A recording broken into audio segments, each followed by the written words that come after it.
Shalom, Iya, selamat pagi semuanya. Kita akan lanjutkan ya Roma 8 ayat 29 dan 30 ini. Ini ayat Alkitab yang menjadi dasar ya dari em, ajaran Kristen terutama Calvinism mengenai keselamatan yang disebut Golden Chains of Salvation. Ya. Dan bukan hanya Calvin, tetapi juga eh, ada pandangan-pandangan yang non-Calvin seperti Gereja Timur, Ortodoks, punya pandangan yang berbeda. Juga Baptis tradisionalis punya pandangan yang berbeda. Terus kemudian juga gereja em, Lutheran, terus kemudian Arminianism, terus kemudian Katolik Roma ya. Jadi ada beberapa pandangan yang berbeda mengenai uh, Roma 8, 29, 30 ini. Jadi saya pikir kita langsung aja ya bahas. Nah, karena hari ini saya cuman membahas satu pertanyaan aja, Roma 8, 29.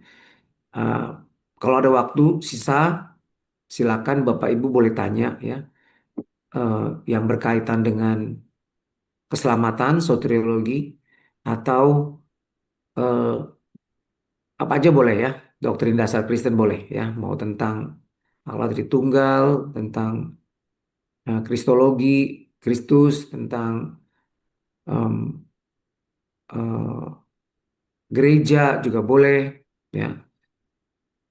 Saya persilakan. Jadi kita lanjut, kita langsung aja ya dengan pertanyaan apa artinya Roma 8 ayat 29.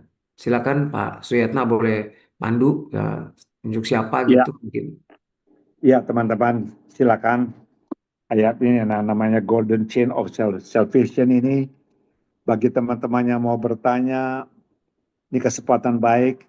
Apa saja menyangkut doktrin-doktrin kekristenan bisa disampaikan pada hambanya Bapak David Basuki begitu. Tapi sebelumnya jawab dulu ya, apa artinya Ya, Roma 8:29 ini? Silakan. Mungkin ada. ada yang mau Iya, menjawab? Silakan. Iya, coba jawab. Boleh, Bu Indrayanti silakan. Roma 8:29 ini ada dua ya, maksudnya dari dua kata yang dipilihnya sama ditentukannya ya. Dipilihnya itu eh, dari semula itu awal bahasa Inggrisnya adalah "foreknew" ya. Itu sudah mengenal dari semula. Tuhan sudah mengenal orang-orang yang akan menjadi milik Yesus sejak sebelum dunia ini diciptakan. Ketika Tuhan mengenal kita bukan cuma kenal nama atau pernah papasan atau lewat lihat dari jauh atau kenal lewat medsos gitu ya. Tetapi ketika Tuhan mengenal kita, dia kenal kita tuh luar dalam. Dia kenal kita sudah sejak sebelum alam semesta ini dijadikan. Itulah pertama ya tentang keselamatan kita ya. Kedua adalah ditentukannya. Ditentukan di NIV itu predestiny ya. Predestiny itu adalah kenyataan dalam Alkitab, bukan angan-angan atau teori manusia belaka. Predestiny adalah rantai kedua dari golden chain yang menjamin keselamatan kita. Predestination terdiri dari dua kata, pre sebelum, destinasi adalah destiny atau tujuan akhir kita. Tuhan sudah menentukan tujuan akhir kita dari sebelumnya, yaitu sebelum dunia ini dijadikan. Tujuan akhirnya menjadi serupa dan segambar anaknya.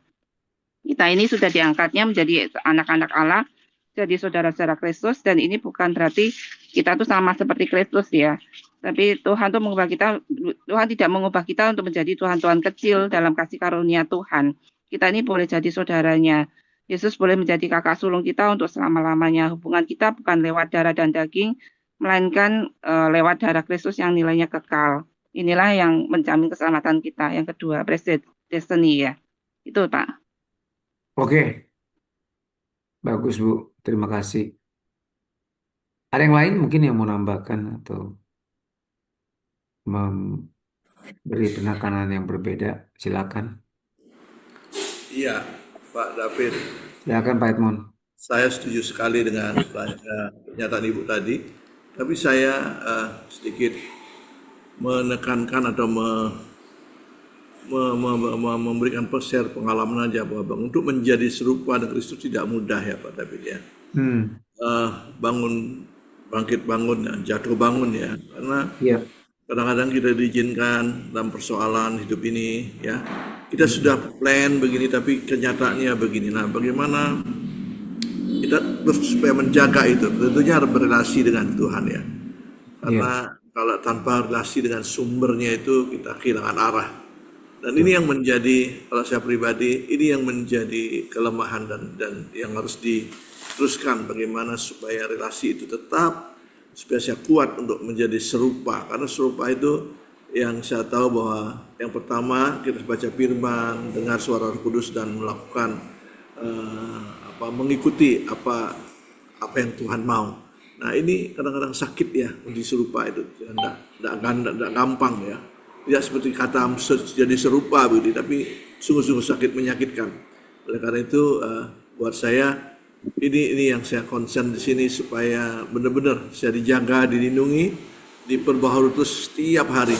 Ya seperti sekarang ini dibukakan lagi pencerahan baru, dibukakan pengetahuan baru. Oh ternyata kita ini milik kepunyaannya, tapi ada dua hal tadi katakan benar sekali. Nah, tapi saya di bagian untuk menjadi serupa itu saya perlu banyak berdoa hal ini. Terima kasih Pak David itu tambahannya. Makasih Pak Edmar. Ya, ya memang. Em, nah ini dia bedanya pandangan. em, tapi sebelum saya jawab ya, mungkin ada yang mau jawab lagi nggak? Kira-kira apa? Ada yang beda pandangannya Saya, tentang? saya mau nanya dulu lah, gua sekalian bertanya Pak, bisa nggak Pak ya? Boleh Pak, silakan Pak Ini Martin. selama mungkin sudah ada 5 tahun saya ikut Koramdewa Pak, tapi Koramdewa saya agak saya mikir-mikir Pak, kenapa Pak? Saya kan orang kadang kan di Katolik, saya di HKBP Pak. Kalau di Katolik dan HKBP Pak, yang membawa apa itu perjamaah kudus itu biasanya laki-laki Pak, imam Pak. Kenapa di Koramdewa Pak membawa perjamaah kudus kadang Pak perempuan Pak? Sebenarnya kalau di HKBP sama di Katolik diharamkan Pak perempuan membawa pernyawa kudus Pak. Kecuali kalau memang laki-laki Pak baru perbolehkan membawa pernyawa kudus Pak. Hanya gitu jawab pertanyaan. Pada seperti baca di kitab Pak yang membawa pernyawa kudus harus laki-laki Pak gitu Pak. Lupa saya ayat yang di mana Pak. Makasih Pak. Pertanyaan saya makasih Pak. Oh, Shalom. maksudnya yang memimpin perjamuan kudus ya Pak Martin ya, Iya Pak, laki-laki benar Pak. gitu ya. Iya Pak, nggak boleh perempuan haram kum kalau di HKBP Iya, Pak. iya betul Pak. Jadi begini memang ya bagus pertanyaan Pak Martin. Ini eh, ada dua pandangan ya mengenai siapa yang boleh memimpin ya di dalam bukan hanya di dalam perjamuan kudus, tetapi juga dalam ibadah raya. Jadi ada gereja-gereja yang tidak mengizinkan sama sekali wanita menjadi gembala, menjadi pemimpin gereja. Ya otomatis kalau di gereja yang begini tidak mungkin perempuan memimpin perjamuan kudus ya karena mereka punya pandangan tentang peran wanita dan laki-laki itu berbeda ya di gereja. Jadi itu namanya pandangan komplementarianisme. Komplementarianisme ini gereja reform misalnya ya. Gereja misalnya GRI Presbyterian Reform pasti nggak ada perempuan. Terus kemudian juga Baptis Reform pasti nggak ada juga perempuan ya. Itu pandangan gereja-gereja yang komplementarianisme. Itu seperti kalau di Amerika John MacArthur ya, terus kemudian Voddie Baucham, gereja-gerejanya mereka tuh nggak mungkin ada perempuan ya. Terus kemudian Baptis juga, Southern Baptist ya, Southern Baptist itu tidak boleh. Jadi semua denominasi Southern Baptist tidak mengizinkan wanita menjadi imam, menjadi gembala ya. Kasus yang terakhir terjadi di tahun 2024 25 apa ya? 2024 kalau nggak salah. Rick Warren dipecat dari Southern Baptist karena eh, dia mengizinkan perempuan ditahbiskan di gerejanya. Ya, nah dia melakukan pembelaan diri tapi ditolak oleh sinodal. Ya, jadi nggak boleh. Ya, dia tetap keras, dia dikeluarin. Nah, jadi itu gereja-gereja yang beraliran komplementarianisme. Jadi memandang bahwa hanya laki-laki. Karena apa? Rujukan di Alkitab jelas. Ya, Paulus mengatakan syarat penatua, syarat gembala, suami dari satu istri. Nah, otomatis itu udah laki-laki, nggak ada syaratnya istri dari satu suami. Ya, kan? Jadi perempuan itu tidak ada. Bahkan diaken juga sama syaratnya suami dari satu istri. Ya, nih ayatnya nih coba kalau lihat nih ya. Ini agak melebar sebentar nih, karena kita sempat punya waktu kita bisa bahas itu. Nih lihat nih. Ini penilik jemaat ya. Karena itu penilik jemaat ini episkopos atau ya penilik lah ya, overseers ya, yang mengatur, memimpin jemaat. Juga bisa ini gembala juga boleh ya, sama aja. Penatua itu sama aja. Ya, itu syaratnya apa? Nah, ini dia, suami dari satu istri. Jadi laki-laki. Terus kemudian juga deacons, apa namanya? Diaken ya. Diaken itu juga um, nah, diaken haruslah suami dari satu istri ya. Diaken haruslah suami dari satu istri. Jadi di gereja-gereja yang pandangannya literal gitu ya, sempit ya, otomatis dia kayak begini ya. Tapi ada gereja-gereja yang egalitarianisme. Kayak misalnya GKI gitu ya. GKI itu saya lihat dia egalitarianisme. Jadi perempuan laki-laki sama saja ya. Tuhan menciptakan laki-laki perempuan sama saja, sederajat. Loh, bukan berarti pandangan komplementarianisme mengatakan laki-laki nggak sederajat dengan perempuan, perempuan nggak sederajat dengan laki-laki, laki-laki lebih tinggi derajatnya, nggak. Cuma perannya berbeda, ya.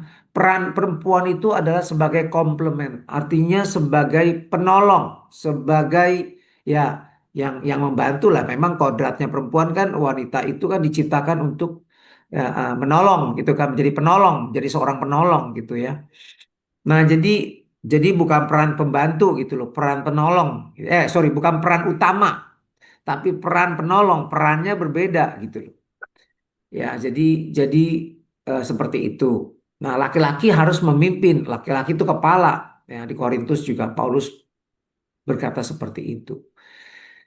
Nah, jadi kita lihat ini juga berakar di tradisi eh, paternal, ya, paternal dari kebudayaan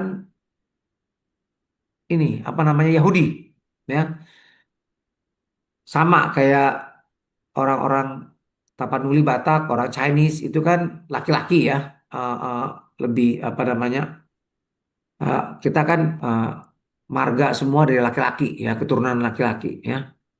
Anak mengikuti marga dari bapaknya gitu ya. Itu namanya aliran apa maksudnya kebudayaan yang paternal, patrilinealisme. Nah, tetapi juga ada kebudayaan yang matrilinealisme ya, yang ikut ibu misalnya Padang ya kan, ibu tuh ya, ibu yang dominan gitu ya, tapi jarang. Nah, jadi di kebudayaan Yahudi yang laki-laki yang menjadi pemimpin, laki-laki yang menjadi patokan garis keturunan ya.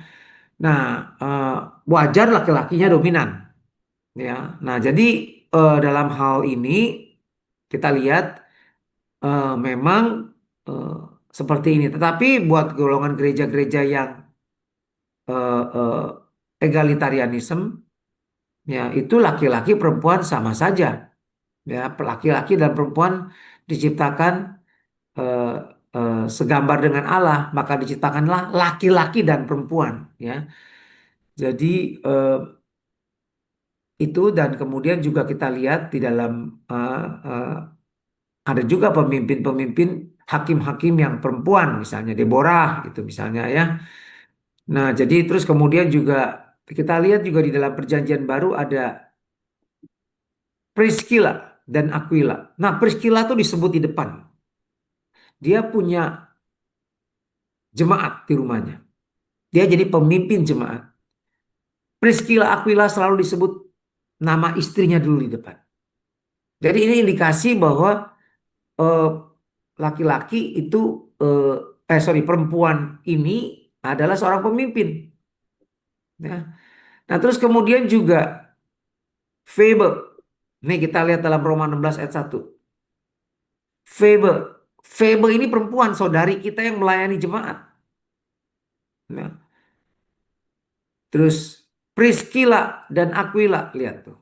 Di depan. Ya. Jadi dalam hal ini kita lihat bahwa kok ada tuh pemimpin perempuan. Ya. Nah, jadi makanya karena ayat-ayat demikian ada Deborah di Perjanjian Lama, ya terus ada Aquila, Priscilla, ada Febe, terus kemudian juga di Filipi ada Eunike, ya. Nah, itu juga perempuan tuh, pemimpin perempuan tuh, ya. Jadi itu gimana tuh? Ya. Nah, Eudia, Eudia, Sintike, ya. Itu Eudia ini nama perempuan nih, ya. Jadi eh, itu ada pemimpin-pemimpin perempuan. Jadi makanya itu jadi dasar aliran gereja yang mengizinkan perempuan memimpin. Ya. Nah, Abelef yang mana? Kita gereja Abelef arahnya kita bukan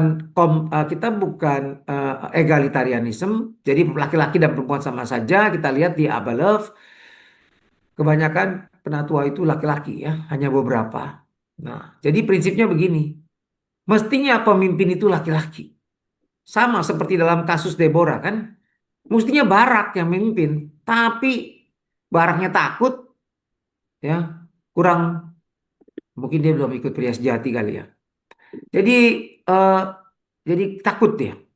Maka ya sudah Deborah yang maju di depan, Barak dari belakang ya. Nah, ini agak kurang kurang kurang cocok nih dengan kebudayaan Yahudi ya.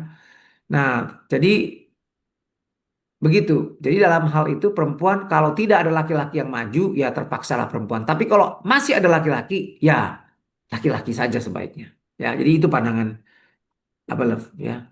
Jadi di dalam situasi ada penatua perempuan itu karena nggak ada laki-laki yang available, nggak ada laki-laki yang di area itu yang ya kuat. Yang perempuan itu yang memang dia lebih buahnya kelihatan ya, karunia memimpinnya lebih baik itu segala macam. Tetapi itu pilihan kedua. Ya, kalau bisa laki-laki, ya laki-laki gitu ya. Tapi kita bukan aliran yang komplementarianisme. Oh, perempuan nggak boleh. Nggak boleh ya. Karena di Alkitab juga ada kasus di mana perempuan memimpin tetapi minoritas, artinya jarang. Ya, demikian ya Pak Martin kira-kira jawabannya. Nah, kembali tadi ada lagi nggak yang mau jawab nih Roma Saya 8:29? mau nanya Pak Edi, Pak David, selamat Silakan. pagi. Pak David, Ya, di Roma 8:29 kan dimulai dan Allah memilih ya, orang yang dipilih oleh Allah. Apakah Allah itu, saya yakin bukan ya, model yang pilih-pilih. Bukankah kasih Allah itu untuk semua orang? betul, Kenapa kok dibilang yang dipilih? Berarti betul, ada yang nggak dipilih. betul. Oke. Mohon penjelasannya, Pak. Baik Pak, thank you Pak Samuel, pertanyaannya bagus. Jadi gini, saya juga nggak tahu kenapa Roma 8:29 di dalam Alkitab LAI kok ditulisnya semua orang yang dipilihnya dari semula yang dipilih gitu ya. Padahal bukan itu loh bahasa aslinya ya. Saya heran nih, atau Alkitab bahasa Inggris ini juga di TB2 juga ini nggak diganti nih. Tetap nih. Ya heran ini kelupaan apa gimana ya nggak diganti nih. Ini nggak tepat ini sebenarnya terjemahannya. Coba kita lihat di dalam bahasa Inggris deh ya, ISF. Ditulis for those whom he foreknew. Ya. Siapa yang dia kenal sejak dulu. Jadi sejak foreknew itu artinya pra-pengetahuan, pra-pengenalan. Jadi gini, sejak dulu ya, Tuhan sebelum kita dilahirkan, Tuhan sudah kenal kita. Tuhan sudah tahu kita bakal seperti apa gitu loh, kita ini. Apakah kita akan percaya, mengasihi dia, ya, atau menolak dia? Tuhan sudah tahu kita, ya. Karena buat Tuhan, Tuhan tidak dibawa waktu, tetapi Tuhan mengatasi waktu, ya. Jadi bukan dipilih, baru dipilih itu sejak semula itu baru predestin. Jadi predestin itu kedua, bukan dimulai dengan predestin. Tapi bahasa Indonesia Alkitab LAI kenapa dimulainya dari predestin langsung? Ya, itu sudah sangat kental dengan presuposisi Calvinism. Ya, padahal Alkitab ini tidak mengajarkan begitu. Bukan dimulai dengan predestinasi, tetapi dengan foreknew. Nah, King James juga sama, foreknow. Green's translation ya, literal translation ini juga foreknew. Literal Standard Version, foreknew. Ini dari Dallas Theological Seminary, NET, New English Translation, foreknew. Ini yang paling literal, yang literal translation. Foreknew, dia juga nggak sebut sebagai predestinasi, tapi disebut sebagai for a point, menunjuk, ya, sejak kekekalan. Ya. Nah, nggak tahu nih, cuman coba bahasa Indonesia sehari-hari. Ya sama juga nih mereka yang telah dipilih Allah. Salah juga nih BIS nih kali ini ya. Jadi yang benar adalah bukan dipilih sejak semula, tapi semua orang yang dikenalnya sejak semula. Itu lebih tepat. Dikenalnya. Ya. Karena kata apa namanya foreknew atau proginosko atau prognosis itu lebih cocok kalau gnosis itu pengetahuan. Kalau ginosko di sini nih ginosko nih. Ginosko ini tuh proginosko ya, proginosko. Nah, proginosko itu akrab. Ginosko itu mengenal dengan akrab. Ya, bukan pengetahuan tetapi hubungan yang akrab. Jadi Tuhan sudah mengenal dengan akrab sebelum kita diciptakan. Dia sudah tahu kita, Pak. Dia sudah kenal Pak Samuel sebelum sebelum Pak Samuel dilahirkan. Ya, jadi dia sudah kenal. Nah itu eh, eh, jadi kata ginosko itu selalu mengenal. Aku tidak mengenal kamu, nyah kamu. Nah itu dari ginosko. Nah kenapa kata-kata ginosko dan gnosis selalu diterjemahkan dengan kata mengenal di ayat yang lain. Tapi khusus di Roma 8:29 ini dia tidak tulis, LAI tidak menulis sebagai yang dikenalnya dari semula. Ya, tetapi dipilihnya ini udah salah ini. Ya, saya coba lihat di TB2. TB2 em,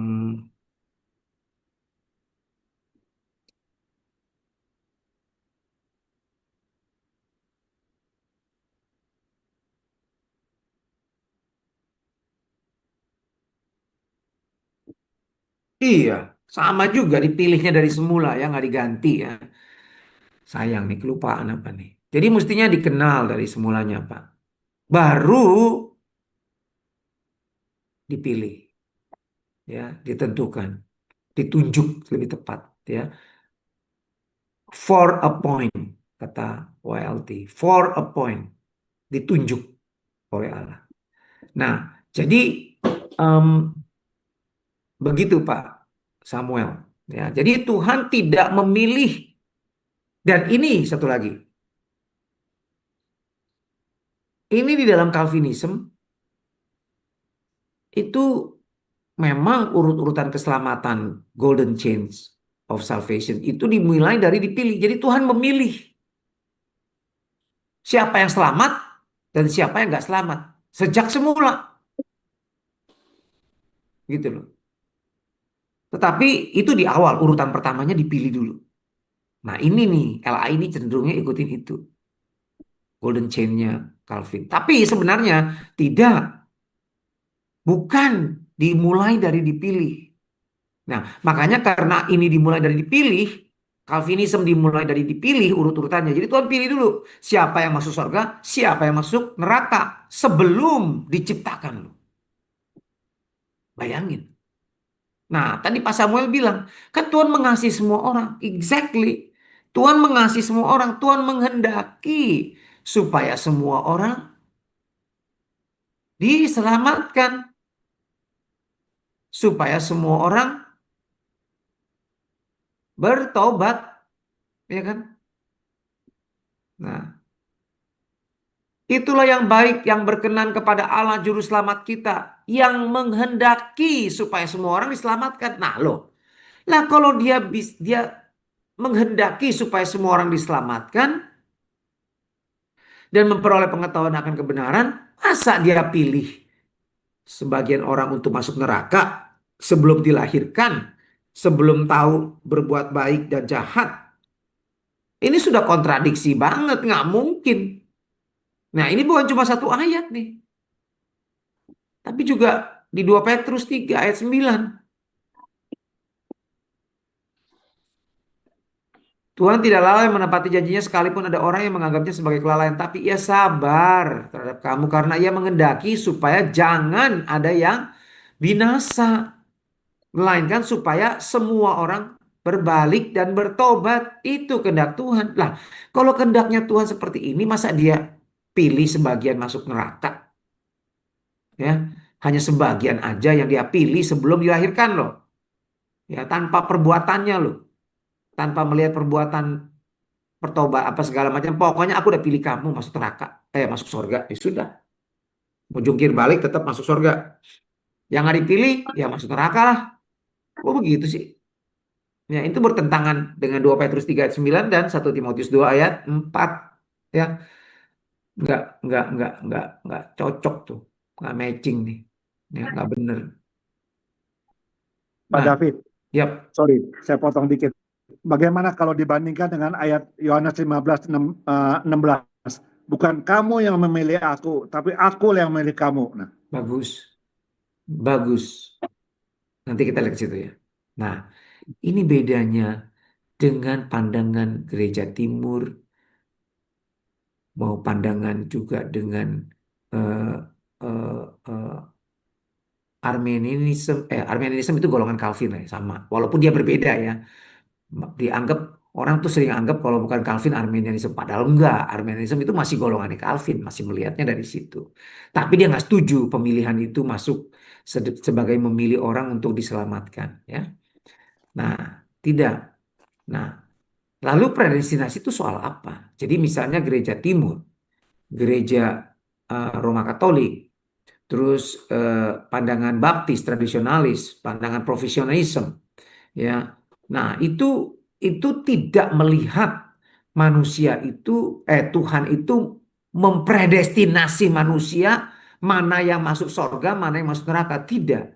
Tapi predestinasi itu berkaitan dengan apa? Itu yang tadi tuh, siapa tuh yang ngomong tadi itu ya? Dari Bapak siapa tuh yang ngomong? Bahwa predestinasi itu tujuannya adalah bukan selamat, tetapi menjadi serupa dengan gambaran anaknya. Itu makanya ini bukan kaitan soal tentang siapa yang dipilih untuk selamat, tetapi ya kita itu dipilih tujuannya itu adalah supaya serupa dengan Kristus. Ya, Tuhan mau kita itu serupa dengan Kristus. Jadi predestinasi dalam kaitannya adalah nanti kita lihat ya Roma 9 dengan pelayanan. Ingat, Tuhan memilih Paulus sejak ya awal sebelum dia dilahirkan untuk menjadi rasul. Nah, itu pemilihan predestinasi mengenai pelayanan. Tuhan sudah pilih saya sejak dalam kandungan ibu untuk menjadi misalnya jadi seorang hamba Tuhan misalnya ya. Itu bukan dalam hal keselamatan. Siapa yang selamat, siapa yang tidak. Tidak. Kan nggak semua dipilih untuk menjadi imam. Tidak semua orang dipilih menjadi apa namanya rasul, nabi. Kan tidak. Iya kan? Jadi memang itu jelas pilihan Pak. Tetapi kalau selamat, tidak. Tuhan tidak memilih orang untuk mana yang selamat, mana yang tidak sebelum dilahirkan. Ada kehendak bebas. Makanya Tuhan meratapi Yerusalem. Lihat. Nih, coba lihat ya sebelum saya lari ke tempatnya yang tadi Pak Hagai tanya. Ya, misalnya nih. Kalau memang Tuhan sudah pilih kita untuk siapa yang selamat dan memilih siapa tidak selamat gitu ya.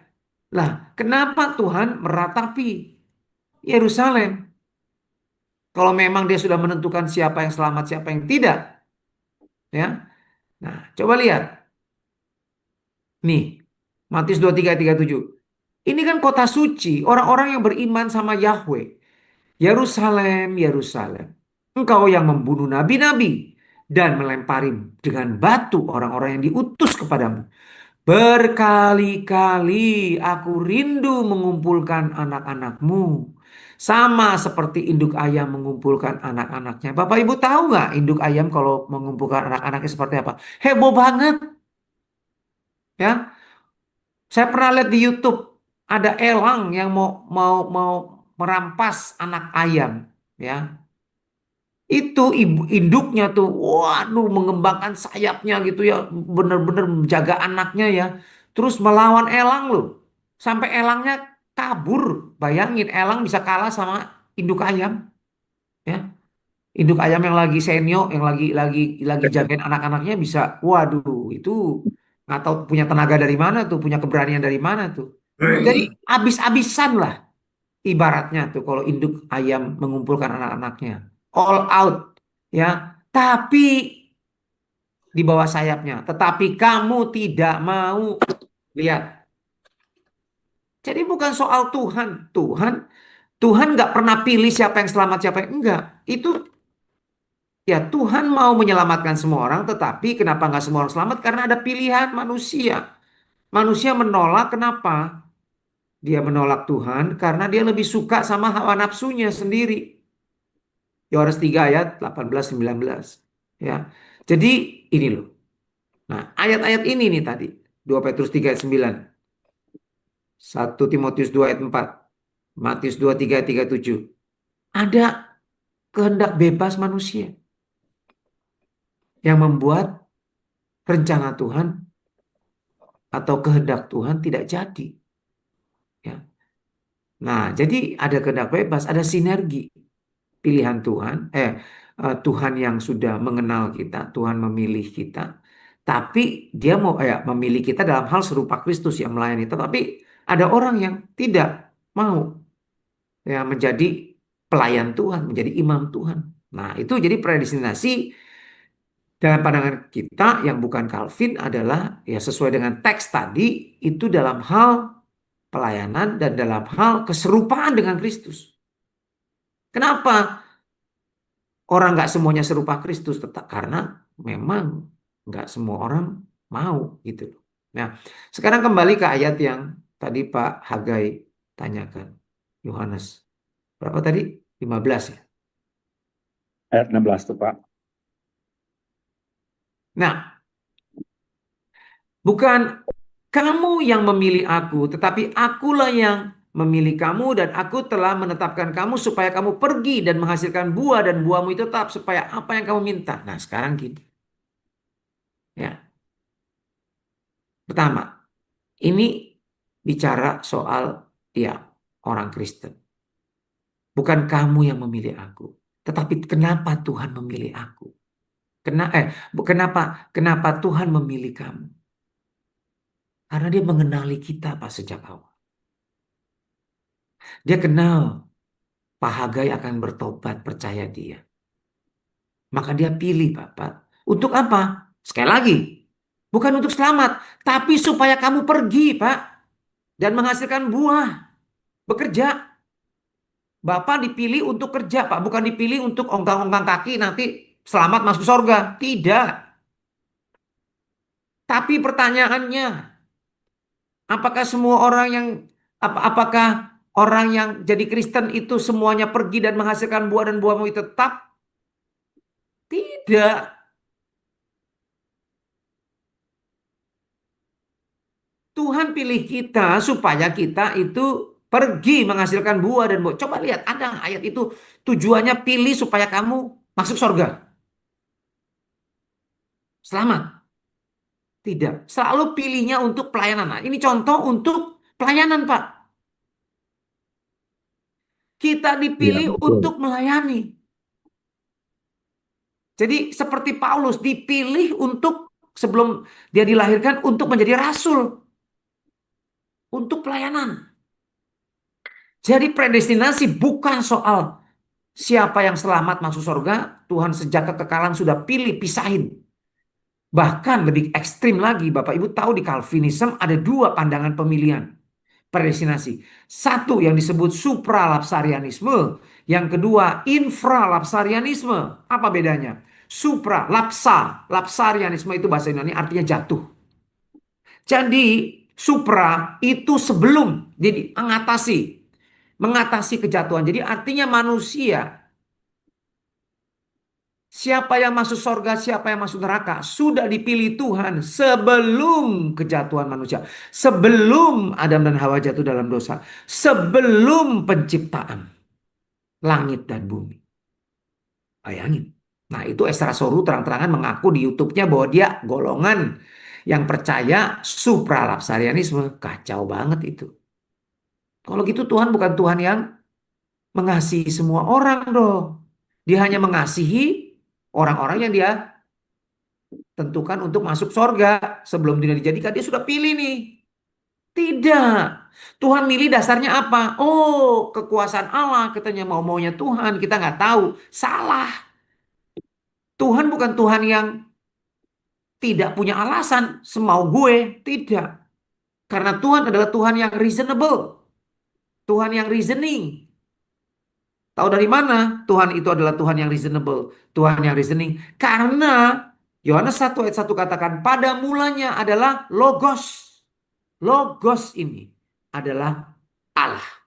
Logos bersama-sama dengan Allah dan Logos itu adalah Allah. Apa itu Logos? Bukan hanya firman, tetapi pikiran, ide, reasonable, reasoning. Jadi Tuhan itu adalah Tuhan yang reasonable. Semua yang dia lakukan selalu beralasan.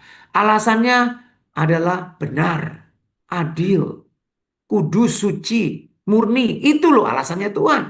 Gak mungkin. Jadi Tuhan pasti pilihnya fair. Dasarnya apa? Bukan semau gue, tapi berdasarkan pengenalan, pengetahuan, atau sudah dikenal sejak semula. Yang tadi tuh Roma 8:29.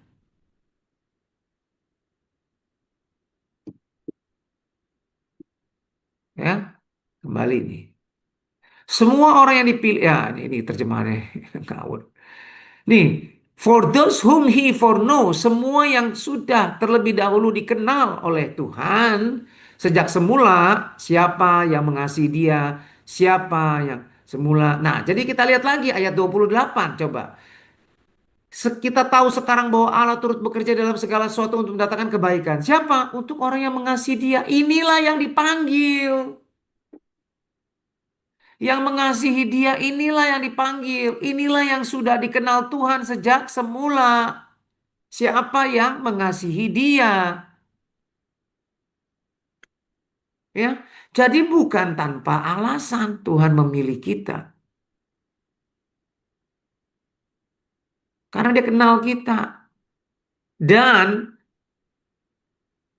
pemilihannya atau predestinasinya adalah bukan soal keselamatan. Makanya di dalam pandangan Gereja Timur, Katolik, Protestan, Gereja Kristen Protestan yang non-Calvinism, ya, predestinasi tidak masuk dalam urut-urutan keselamatan. Karena predestinasi itu bukan dalam kaitan siapa yang masuk surga, siapa yang masuk neraka. Tetapi dalam hal tadi pelayanan, tadi itu berbuat tetap, pelayanan, menjadi rasul, ya kan nggak semua orang begitu.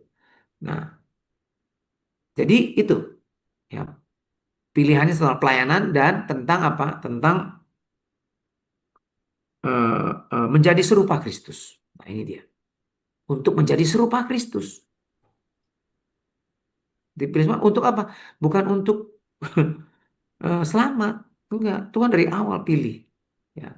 Orang-orang yang dia kenal. Yang mengasihi dia. Ditentukan untuk apa? Serupa dengan dia. Ya. Oke.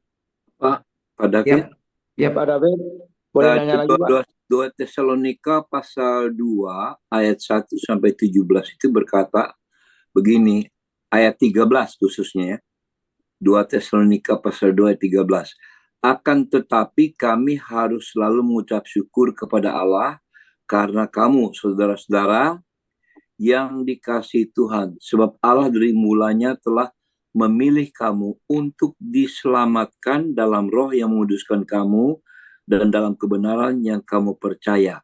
Iya. Jadi dipilih untuk diselamatkan, Pak. Iya. Tapi begini, Pak. Kalau Tuhan hanya memilih kita untuk diselamatkan dalam roh yang menguduskan kamu dalam kebenaran. Nah, jadi gini, bukan embel-embel titik. Ya. Nah, jadi begini. Orang Tuhan sama, Pak. Orang yang dipilih untuk melayani Tuhan pasti selamat. Iya. Iya.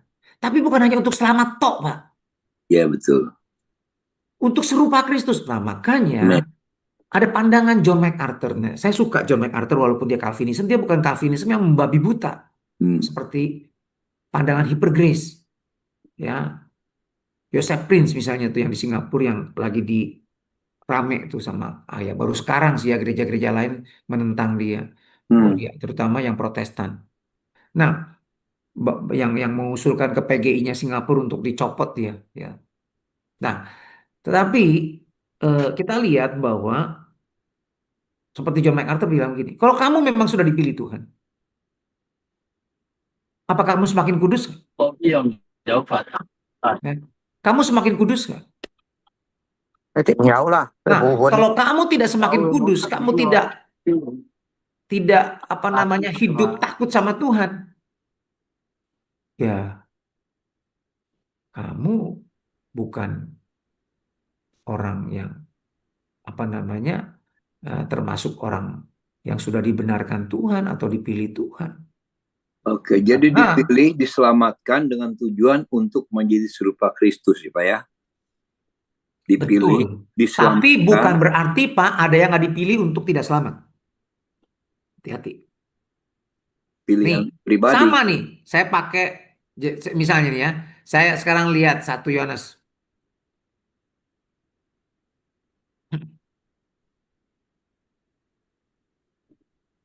Yohanes 2 itu apa? Nih. Dan dia adalah pendamaian untuk segala dosa kita. Dan bukan untuk dosa kita saja. Tapi juga untuk dosa seluruh dunia. Jadi Tuhan tidak pernah pilih kita sebelum dunia. Karena gini Pak. Menurut pandangan Calvin. Ya, pemilihan itu kapan? Kapan Tuhan pilih?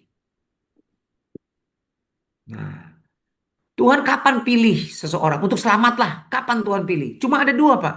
Sebelum kejatuhan, supralapsarianisme dan infralapsarianisme. Sesudah kejatuhan. Jadi sejak Adam jatuh dalam dosa dan Hawa, sejak itu Tuhan pilih dibagi 2 golongan manusia. Satu yang selamat, yang satu lagi tidak selamat. Tidak. Nah makanya otomatis kalau dipilih untuk selamat, jadi Tuhan Yesus hanya mati menebus orang-orang pilihan saja. Itu pandangan Calvin dan itu tidak alkitabiah. Kenapa? Karena di sini jelas-jelas bahwa Tuhan mati untuk dosa seluruh manusia. Iya, iya. Jadi kalau pilih untuk diselamatkan, siapa yang dipilih untuk diselamatkan sejak kekekalan masuk surga, siapa yang masuk neraka, ini nggak cocok Pak. Dengan 1 Yohanes 2 ayat 2 juga berbenturan dengan tadi Tuhan menghendaki semua orang diselamatkan tadi ya. Jadi kita harus hati-hati. Nah, dalam hal apa ini? Em, Tadi berapa? 2 Tesalonika ya? 1 Iya, Tesalonika ya? iya. 2. Nah, Ya, jelas. oke. Ya. Jadi selalu ini lihat nih. Untuk itulah, jadi tujuannya apa sih? Pilih. Bukan sekedar masuk surga, Pak. Sehingga kamu beroleh kemuliaan dalam Hmm. Kristus Yesus. Jadi memang tujuannya kita, nah kayak seperti yang di Roma ini tadi misalnya. Nah, kita lihat tujuannya apa? Mereka yang ditentukan, mereka yang dipilih, dipanggil, dibenarkan, tujuannya apa? Akhirnya dimuliakan. Jadi sebelum kita sampai ke kemuliaan, ya Hmm. otomatis, nah sama juga kita lihat nih, Roma 8 ayat 17. Dan jika kita, coba kita sekarang tanya, kita benar anak Tuhan, kita ngaku percaya, ya, kita mengaku Yesus Tuhan. Nah, kalau kita anak, kita juga ahli waris. Maksudnya orang yang berhak menerima janji-janji Allah yang akan menerimanya bersama-sama dengan Kristus. Yaitu, nah lihat Pak, ada bagian kita jika kita menderita bersama-sama dengan Dia. Supaya, jadi tujuannya apa? Dimuliakan bersama-sama dengan Dia. Nah, di sini dikatakan, ya, tujuan apa namanya? Ini tadi, mereka yang dibenarkan, mereka juga dimuliakannya. Kalau dengan catatan kita juga menderita bersama-sama dengan Dia. Hmm. Nah, kita menderita nggak bersama dengan Kristus? Jadi jangan cuma lihat dari kacamata Tuhan, dari kacamata kita, tanggung jawab kita lakukan nggak? Iya. Kita ngaku-ngaku kita dipilih, tetapi hidupnya nggak takut sama Tuhan. Ya, anggap enteng dosa, nggak makin kudus, makin amburadul, misalnya, ya kan? Nah, bagaimana? Nggak boro-boro menderita bersama Kristus, ya kan? Boro-boro mikul salib, malah naik ke atas salibnya Kristus, bonceng salibnya Kristus. Wah, ini kan makin membuat Yesus banyak banyak loh orang yang menginjak-injak, bukan bonceng lagi, menginjak-injak salib Kristus. Mhm. Ya. Nah, jadi kita lihat Pak. Bahkan kalau kita bilang kita dipilih, artinya nggak bisa hilang lagi keselamatan. Nih Pak, coba gimana menjelaskan ayat ini. Mati setuju ya. Barang siapa menang, ia akan dikenakan pakaian putih. Hmm. Aku tidak akan menghapus namanya dari kitab kehidupan. Kalau menang Pak, jadi ada syaratnya Ya, menang. menang betul. Kita menang nggak sampai akhir hidup kita? Atau setiap hari kita menang nggak? Jangan bilang, oh jagoan kalah duluan, nanti menang belakangan. Ntar dulu, kalau depan aja udah kalah terus, itu di film doang, menang belakangan. Ya kan? Tetapi kita mesti nyicil menang itu. Dan menang itu menunjukkan juga, ya pergumulan kita. Kita yang bertarung, sama seperti Paulus katakan, aku sanggup ya menanggung segala perkara. Jadi yang menanggung siapa? Paulus yang menanggung. Tapi Tuhan yang menguatkan aku. Sama, Pak. Orang angkat besi yang angkat siapa? Orangnya. Tetapi yang menguatkan orang itu bisa angkat besi apa? Ya makanan, Pak. Dia kalau makan protein, makan karbohidrat, makan yang cukup, dia punya sumber tenaga. Coba dia nggak makan puasa 40 hari, bisa nggak angkat beban berat? Ya nggak bisa lah. Nggak ada kekuatannya dia. Ya karena sama juga. Ya, yang menang, yang bertarung siapa? Kita, tapi Tuhan yang memberikan kekuatan. Nah, kalau kita nggak menang, nama kita dihapus loh dari kitab kehidupan. Hmm. Jadi orang yang nggak selamat itu ada 2 jenis, Pak. Orang pertama yang tidak tercatat dalam kitab kehidupan. Nih, Wahyu 13 ayat 8. Dan semua orang yang diam di atas bumi akan menyembahnya. Yaitu siapa? Yang menyembah antikris. Setiap orang yang namanya tidak tertulis sejak dunia dijadikan dalam kitab kehidupan. Jadi yang memang tidak tertulis, Pak. Hmm. Tapi ini pun ada penafsiran yang salah. Kalau Bapak lihat di dalam YLT terbalik. And bow before it. It ini ya patung itu ya. Shall all who are dwelling upon the land. Whose names. Yang namanya tidak tercatat dalam kitab kehidupan. Bukan sejak dunia dijadikan. Hanya ditulis tidak tercatat dalam kitab kehidupan anak domba. Anak domba inilah yang disembeli sejak dunia dijadikan. Jadi bukan nama kita yang dicatat sebelum dunia dijadikan. Bukan. Tetapi anak domba yang disalib, anak domba yang disembeli sejak dunia dijadikan. Ini terjemahan yang literal. Ini terjemahan yang sesuai dengan gramatika Yunani. Pak. Jadi nama kita, jadi orang yang tidak selamat ada dua jenis orang. Satu yang namanya memang nggak tercatat, nggak ditulis dalam kitab kehidupan. Tetapi juga ada golongan yang kedua. Siapa? Yang namanya dihapus, Pak. Artinya sudah ditulis. Tapi kemudian dihapus. Jadi bilang, oh kalau udah pilih, saya sudah pilih untuk diselamatkan loh. Ya kita sudah dipilih, yes. Jangan bangga dulu. Jangan pikir sudah aman dulu. Tenang, beres, entar dulu. Menang nggak? Makanya di dalam Matius dikatakan, makanya Calvin pun percaya. Siapa yang selamat? Orang yang setia sampai akhir. Siapa yang bertahan sampai kesudahan, dia yang selamat. Gitu loh. Jadi ada bagian Tuhan pilih kita. Tapi kalau kita nggak kerjakan keselamatan kita, ya kita nggak menang. Ya cilaka juga Pak itu namanya. Namanya dihapus. Nah ini orang kedua yang tidak, jenis orang kedua yang tidak selamat. Yang namanya sudah ditulis kemudian dihapus.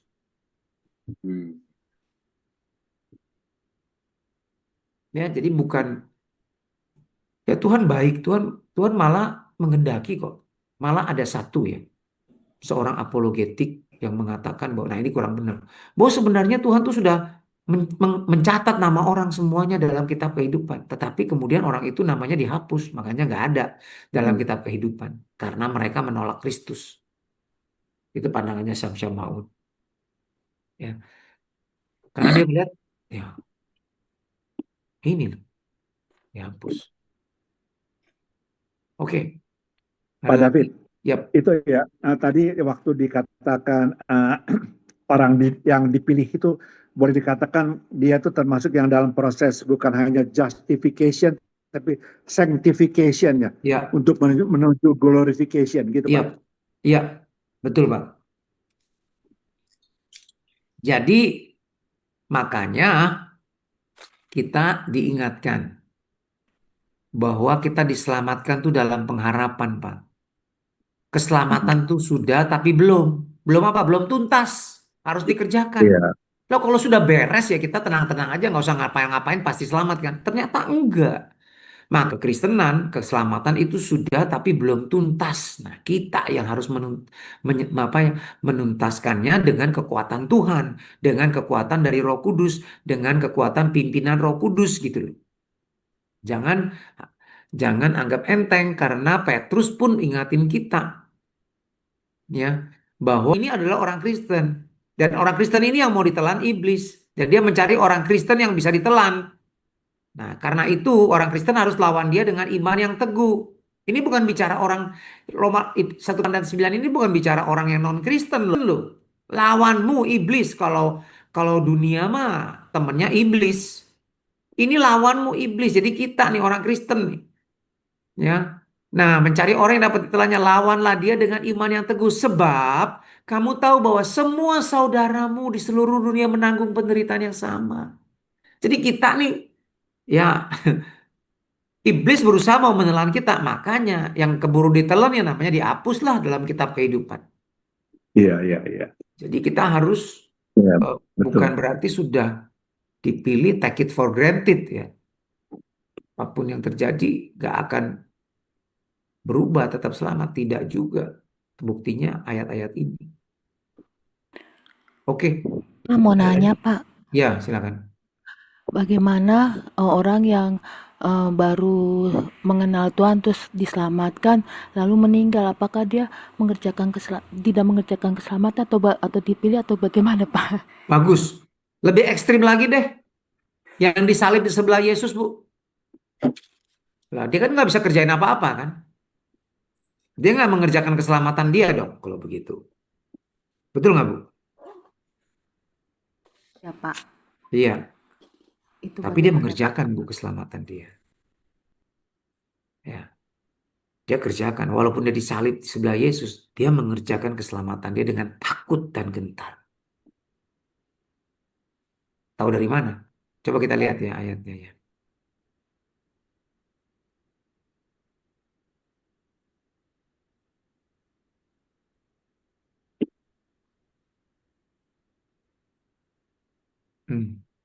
Sorry. Ya.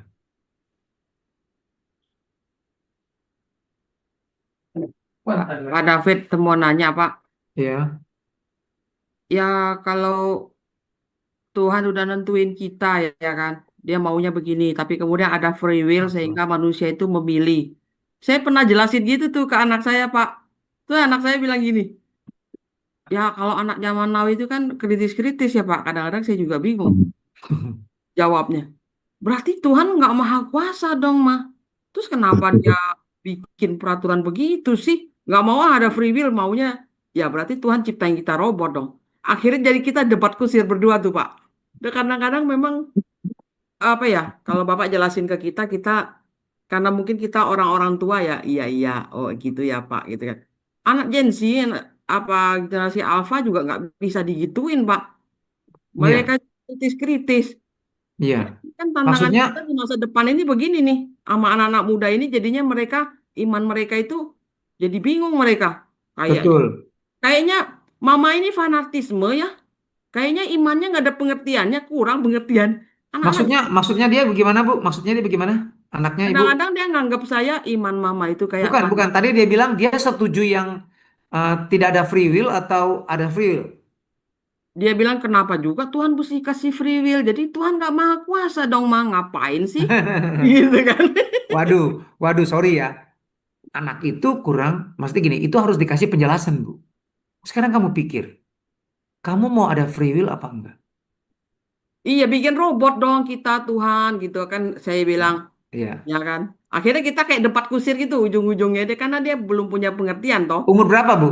18 sekarang. Waduh, 18. Udah gede loh. Nah, jadi gini. Nah, hati-hati ya. Free will itu justru sekarang begini. Coba, pinter mana orang yang menciptakan robot sama orang yang menciptakan robot yang harus diprogram terus dan sama robot yang punya AI di dalamnya. Sehingga dia bisa bebas bertindak, dia bisa belajar, dia bisa melakukan apa yang dia kehendaki. Nah, pencipta robot yang jenis mana yang lebih pinter, Bu? Oh ya. Pasti yang bisa mencipta robot dengan AI yang lebih pinter. Iya, yang bisa Nah, mengenerate pengertian-pengertian iya, baru nah gitu kan. jadi sama, apalagi Tuhan, iya kan? Jadi manusia itu punya kehendak bebas. Kalau manusia nggak punya kehendak bebas, semua jadi zombie, semua jadi robot semua. Udah robot yang bodoh, yang diprogram semua, ya kan? Itu jadi seperti budak-budak yang tidak punya pilihan.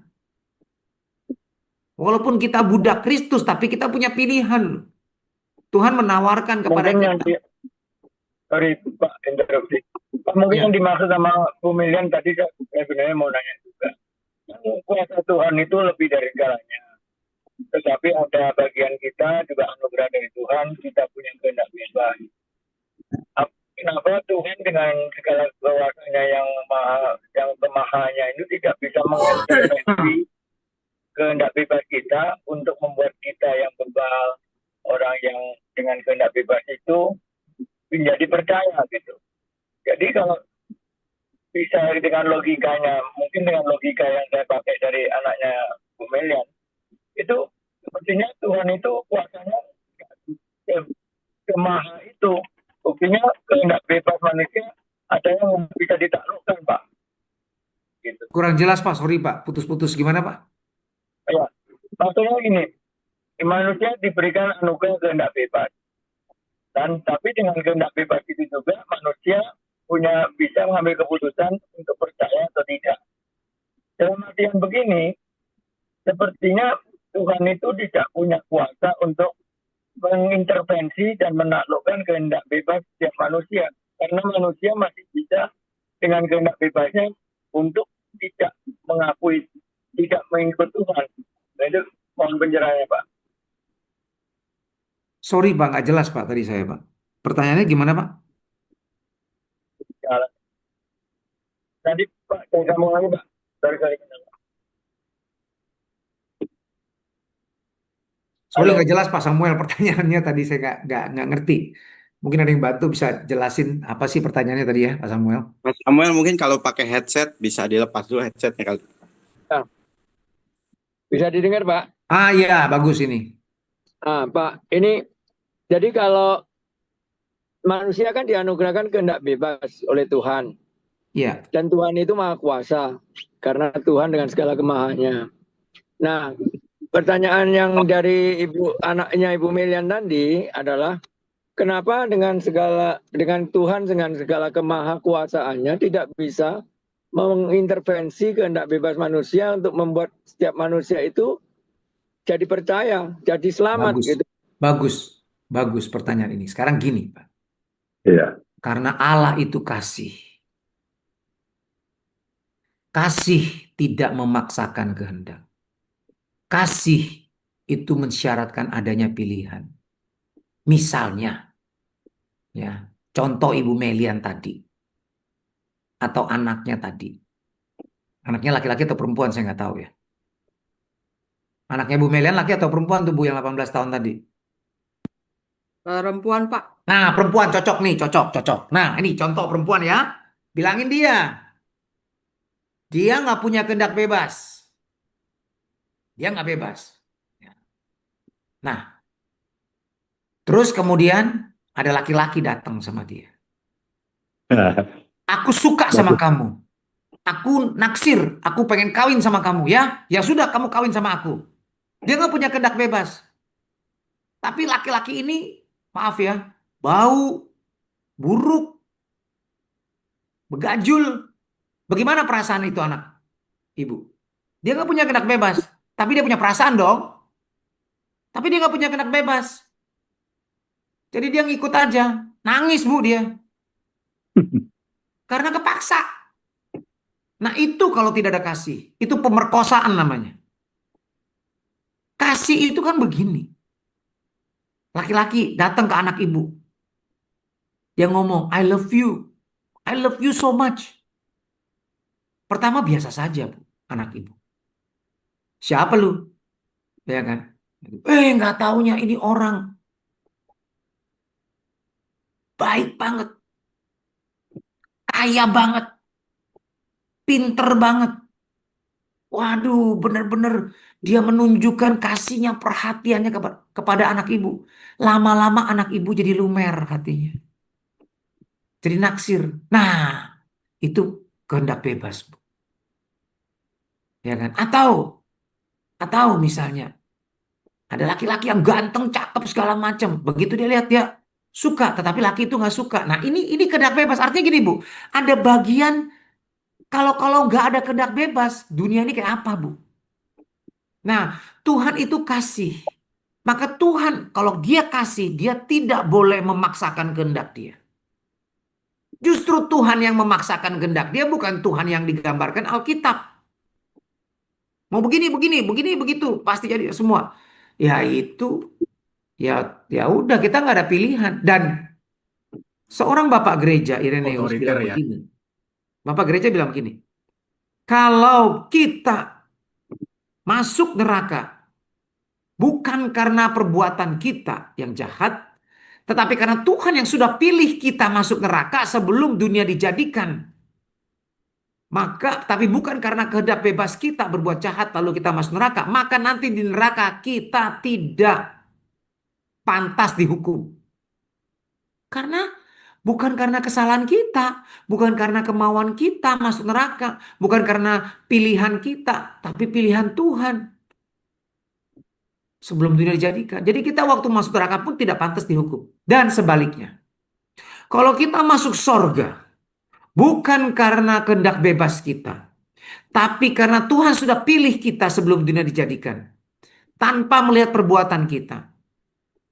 Semua monergism, Tuhan yang tentukan semua, Tuhan. Kita nggak ada bagiannya sama sekali. Kita nggak berbuat apa-apa pun masuk surga, supaya masuk surga. Lalu kemudian kita sampai di surga. Maka sampai di surga nanti kita tidak pantas dimuliakan. Kita tidak pantas dipuji oleh Tuhan. Tidak pantas diberi mahkota oleh Tuhan. Kenapa? Karena kita nggak ada bagian apa-apa. Kita bukan pemenang, kita nggak berperang, semua dikasih gratis, nol usaha kita, nggak ada bagian kita. Itu Bapak Gereja Irenaeus abad kedua, ketiga.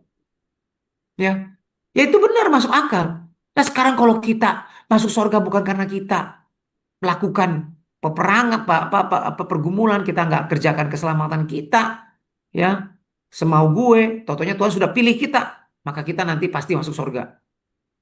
Pak David, sorry. Ya. Pernyataan Bapak Gereja tadi bagaimana dengan Yudas? Kita bilang Yudas sudah ditentukan dari semula. Itu pertanyaan pertama. Yang pertanyaan kedua, Pak, yang tadi dan pernyataan Bapak, itu bagaimana dengan Ibrani 6 ayat 4-6? Orang yang pernah mengecap kasih karunia itu. Makasih, Pak. Kita langsung bahas Ibrani 6 ayat 4-6 deh. Ya, sekarang lihat, Pak. Ini berkaitan sama Yudas, bagus nih. Bagus nih. Ini kaitan langsung sama Yudas, saya tunjukin. Ibrani 6 ayat 4-6. Sebab mereka yang pernah diterangi hatinya. Ini orang yang sudah lahir baru, Pak. Yang pernah mengecap karunia surgawi. Ini karunia-karunia Roh Kudus, Pak. Dan yang mendapat bagian dalam Roh Kudus. Ini orang yang sudah bernubuat. Mengusir setan. Melakukan mujizat di dalam nama Yesus. Karena itu, Pak, Matius 6 ayat 46 itu dikoneksi langsung ke Matius 7 ayat 21-22. Orang-orang yang gak selamat tapi percaya dan sudah melayani Yesus dengan kuasa Roh Kudus. Mereka mengusir setan demi nama Tuhan Yesus. Mereka bernubuat demi nama Tuhan Yesus. Mengadakan banyak mujizat demi namamu juga. Nih. Jadi ini orang yang sudah lahir baru. Dan yang mengecap firman yang baik dari Allah. Dan karunia-karunia yang akan datang. Namun yang murtad lagi. Nah ini orang-orang yang sudah dicatat dalam kitab kehidupan karena dia percaya. Dia sudah melayani Tuhan dengan kuasa Roh Kudus. Dia sudah mengetahui firman Tuhan, mengenal firman Tuhan yang baik. Dan sekali lagi ditegaskan, dan karunia-karunia dunia akan datang. Dia sudah menikmati karunia-karunia roh. Namun murtad lagi. Murtad ini bukan hanya menolak Yesus, tetapi hidupnya tidak dalam kebenaran. Ini seperti orang yang tadi. Matius 7 ayat 21-23. Yang Tuhan bilang, "Nyah kamu, aku tidak mengenal." Tapi bukan mengenal artinya pengetahuan, tapi akrab. Aku tidak akrab sama kamu. Nyah kamu. Tuhan hanya akrab dengan orang yang mengasihi dia. 1 Korintus 8 ayat 3. Mengenal di situ adalah ginosko, akrab. Ya, jadi mereka melakukan kejahatan, sudah melayani Tuhan tapi hidup dalam dosa. Ya. Munafik lah. Itu juga murtad itu. Tapi kalau dia murtad lagi, tidak mungkin dibaharui sekali lagi sedemikian. Nama mereka dihapus dari kitab kehidupan. Nah, inilah contohnya Yudas. Kalau saya percaya Yudas ini termasuk golongan ini. Ya. Dan dia dipilih untuk binasa, kenapa? Karena kelakuan dia. Jadi dipilih di sini bukan dipilih sejak dia memang sudah dipilih nih. Kenapa? Dia dipilih untuk menjadi rasul. Nih, Yohanes 6. Tapi kemudian dia sia-siakan kasih karunia Tuhan. Makanya dia dipilih untuk binasa deh kemudian. Nah, lihat nih. Nih, lihat nih. Ya.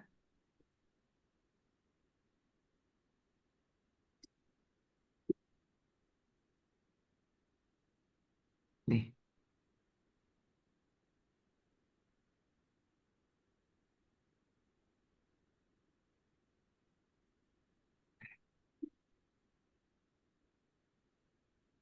Lihat ayat 70.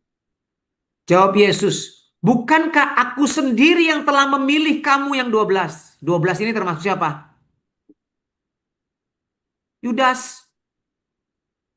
Tuhan yang memilih mereka loh. Bukan karena usaha mereka, bukan. Tuhan yang pilih. Tapi ternyata seorang dari mereka iblis, Yudas. Ya. Nah, Yudas ini namanya dihapus dalam kitab kehidupan. Sudah ditulis tapi dihapus. Buktinya mana? Lukas 19.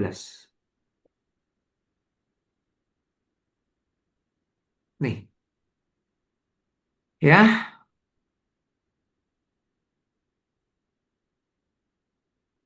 Sorry.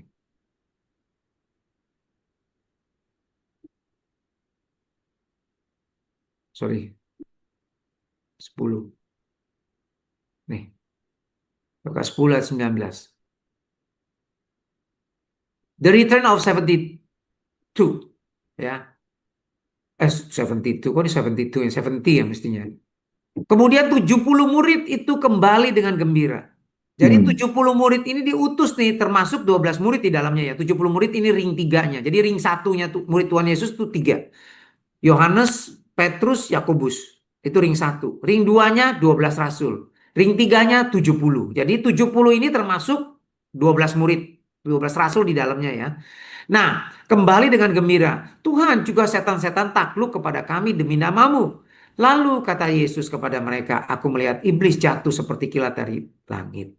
Sesungguhnya aku telah memberikan kuasa kepada kamu untuk menginjak ular dan kalajengking dan kuasa untuk menahan kekuatan musuh sehingga tidak ada yang akan membahayakan kamu. Namun demikian, janganlah bersukacita karena roh-roh itu takluk kepadamu, tetapi bersukacitalah karena namamu ada terdaftar di sorga. Ini seolah-olah jangan bersukacita, nanti bersukacita kalau nama kamu sudah dicatat dalam kitab kehidupan, seolah-olah begitu. Tapi padahal bukan. Tetapi grammar yang benar, bahasa aslinya. Tetapi bersukacitalah karena namamu sudah dicatat di sorga. Nih ya, nggak usah bahasa Yunaninya deh. Nih. But in this rejoice not that the spirit are subjected to you, but rejoice rather that your names were sudah dicatat dalam kitab kehidupan. Jadi Yudas ini yang 70 murid termasuk 70 murid itu sudah tercatat, tetapi kok nggak selamat? Dia bunuh diri. Ya karena namanya sudah dihapus, kemudian namanya dihapus akhirnya. Nah itu seperti Ibrani 6 ayat 4 sampai 6. Yudas sudah mencicipi karunia-karunia. Sudah melihat Yesus, tapi kemudian murtad, mengkhianati Yesus, menjual Yesus. Namanya dihapus. Sudah ditulis, tapi dihapus dari kitab kehidupan. Ya. Ya, oke. SFI juga sama ya, dibilang were written. Ini yang literal semua nih. Ini yang terjemahan sesuai dengan bahasa Yunaninya. Kalau mau lihat bahasa Yunaninya juga bisa. Nah, di sini ini ditulis auris, pasif indikatif. Sudah ditulis. Ya. Grave sudah ditulis. Grave ini sudah artinya past tense ini. Auris tetapi bukan orang itu yang mengerjakan, tetapi orang itu dikenakan. Ya. Jadi dia ditulis namanya dalam kitab kehidupan. Ya, apa namanya? Tapi ternyata Yudas kan nggak selamat. Ya, ini contoh Ibrani 6 ayat 46 Yudas. Oke, Mas, silakan. Ada orang yang bilang begini menyangkut yang dikatakan tadi Pak David ya. Ya, Yesus itu kalau nggak ada Yudas mungkin nggak akan disalib. Ya, itu satu pemahaman yang konyol juga. Bagaimana Pak David? Iya. Jadi begini, Pak. Apakah Yudas yang menentukan nasib Yesus?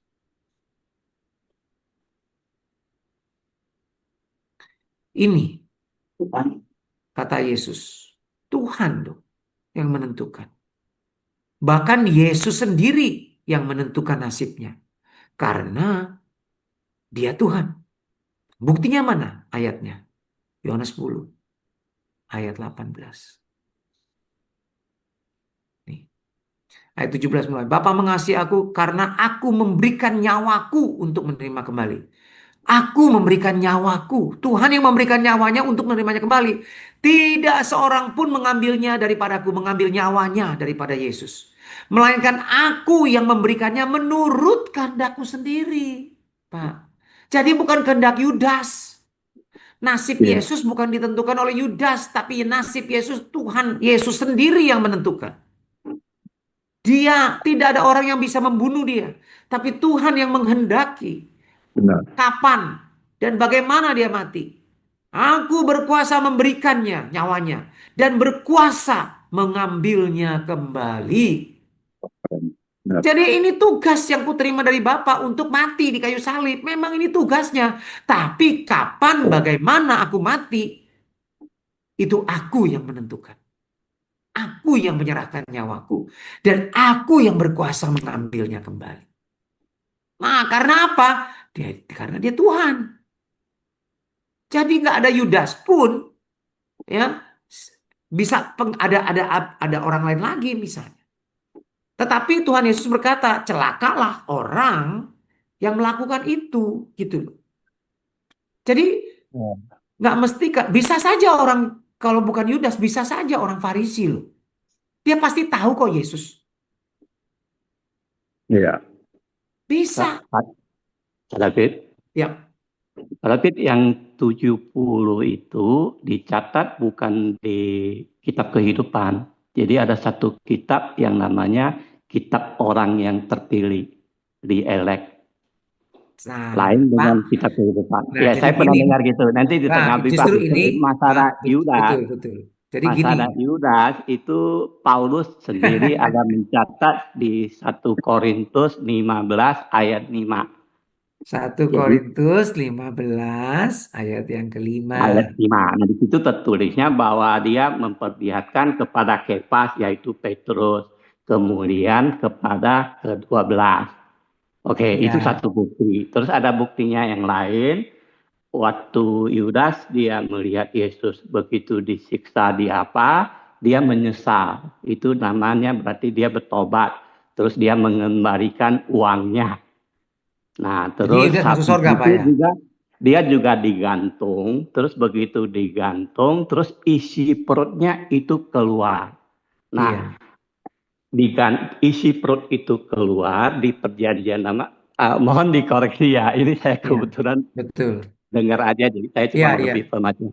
Perutnya itu keluar, itu di perjanjian lama, saya nggak tahu persis di mana. Memang kalau korban atau apa, isi perutnya harus dikeluarin atau apa. Jadi itu kayak semacam pewayuan yang terjadi kemudian. Nah, terus kita anggap semuanya itu salah lah. Terus Yudas masuk neraka. Nah, kemudian setelah Yesus mati, waktu sebelum dia bangkit, dia masuk ke namanya Sheol atau apa itu kan. Nah, terus di situ Yudas juga diselamatkan. Karena kan istilahnya kan dari zaman Nuh sampai zaman setelah Yesus masuk ke situ, itu neraka dikosongkan. Itu. Nah, termasuk juga orang kaya yang selalu pakai baju ungu itu. Yang Lazarus, pengemis yang selalu mengemis-ngemis dan dia punya pengharapan karena dia tersiksa di neraka.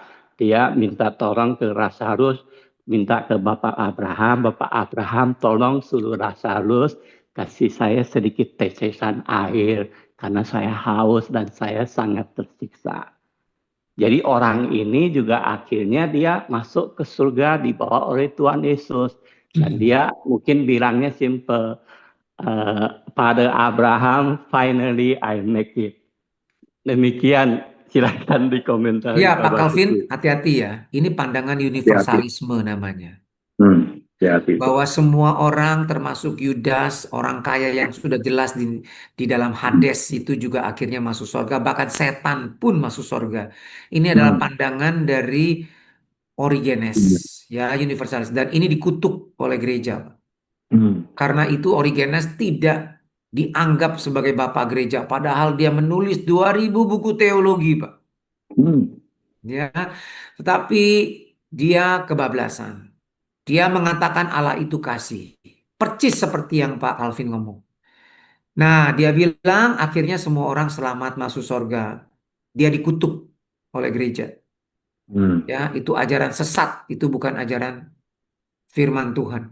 Ya, karena jelas. Ya, kita lihat nih di Wahyu, Pak, yang terakhir. Nah, ini kan the end of the story. Lihat. Ya. Nih. Jadi lihat nih. Maka tertangkaplah mengadakan ya menyebab itu. Keduanya dilempar hidup-hidup dan semua orang yang lain dibunuh dengan pulang. Semua. Jadi ini antikris dan pengikutnya ini nih orang-orangnya ini dibunuh dengan pedang. Nah, kemudian kita lihat juga di Wahyu 20. Ya. Nah, ini dia. Lihat nih. Ya, pergi menyesatkan bangsa-bangsa pada keempat penjuru, yaitu Gog dan Magog, dan mengumpulkan mereka nih manusia. Dan jumlah mereka sama dengan banyaknya pasir, ini manusia semua. Maka naiklah mereka ke seluruh dataran bumi, lalu mengepung perkemahan orang kudus dan kotanya. Tapi dari langit turunlah api yang menghanguskan mereka, dan iblis yang menyesatkan mereka dilemparkan dalam aurat, yaitu tempat mereka. Nih, lihat.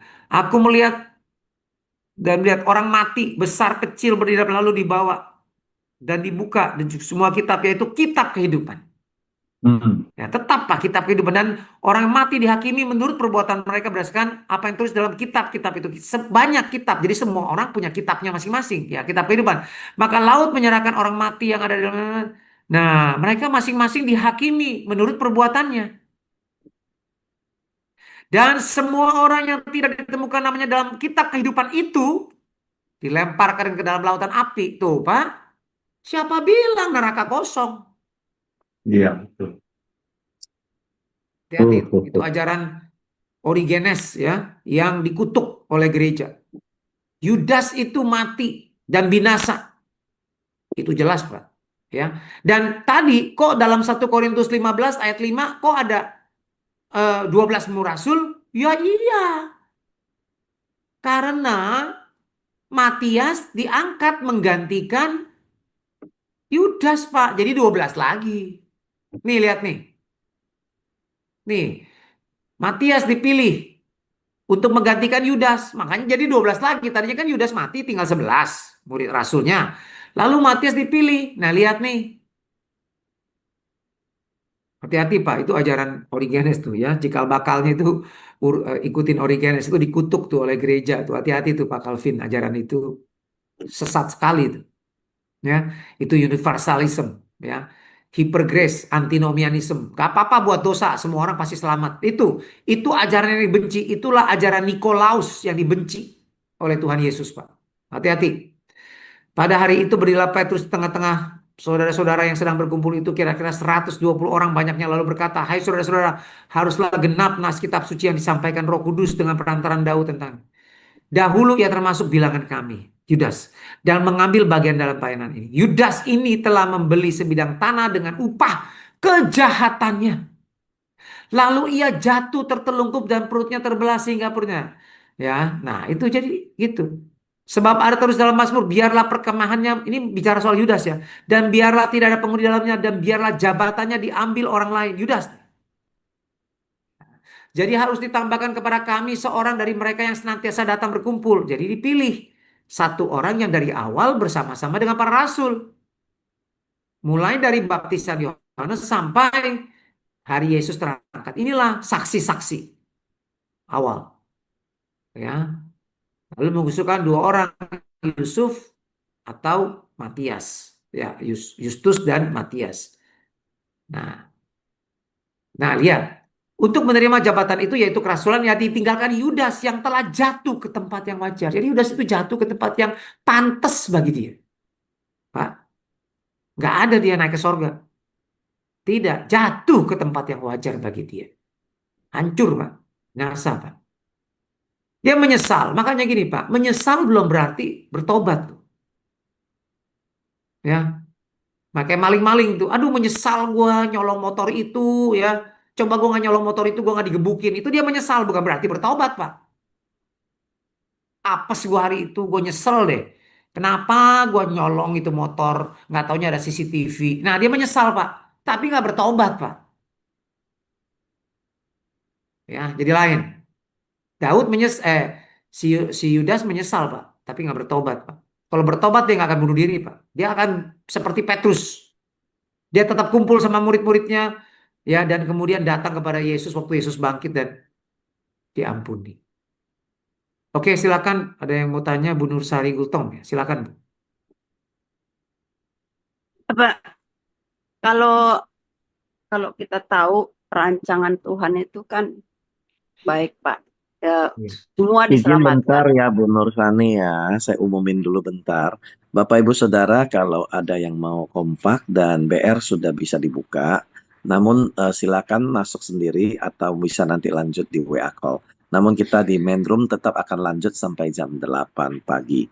Tapi buat teman-teman yang mau kompak dan mau masuk breakout room sudah dibuka. Silakan diklik sebelah kiri atas ada 4 kotak yang tulisan breakout room dan diklik dan langsung pilih nomor breakout room Anda dan bisa lanjut untuk kompak.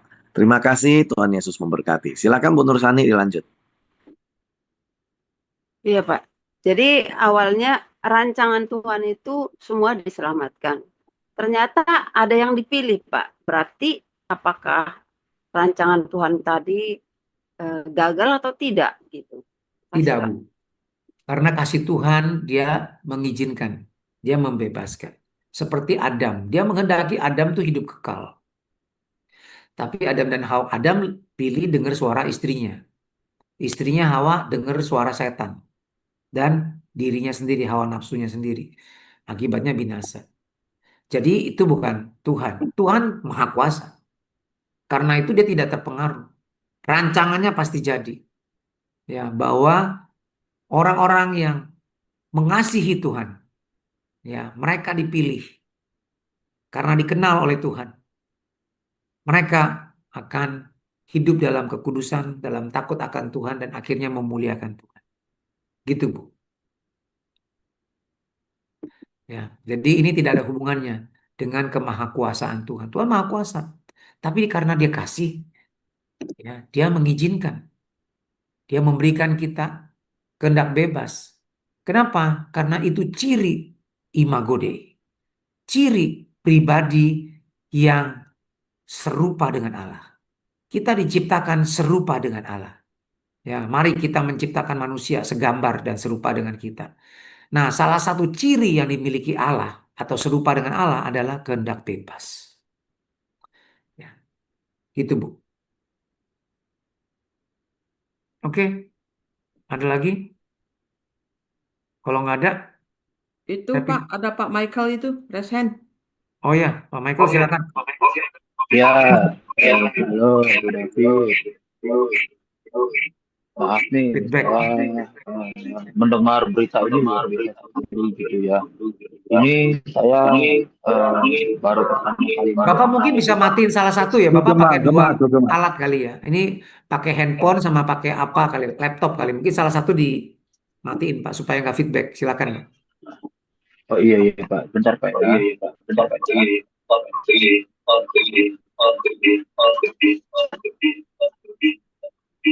Masih feedback Pak, maaf Pak. Halo Pak. Iya. Masih feedback? Tidak. Enggak, saya mendengar berita ini sangat luar biasa sekali Pak. Saya maaf mau bertanya nih Pak. Ini kan saya dari gereja lain nih Pak. Saya juga diajak sama teman saya. Iya. Misalkan di gereja kami Pak, pahamnya itu berbeda dengan gereja Bapak. Lantas apakah kami diselamatkan atau tidak Pak?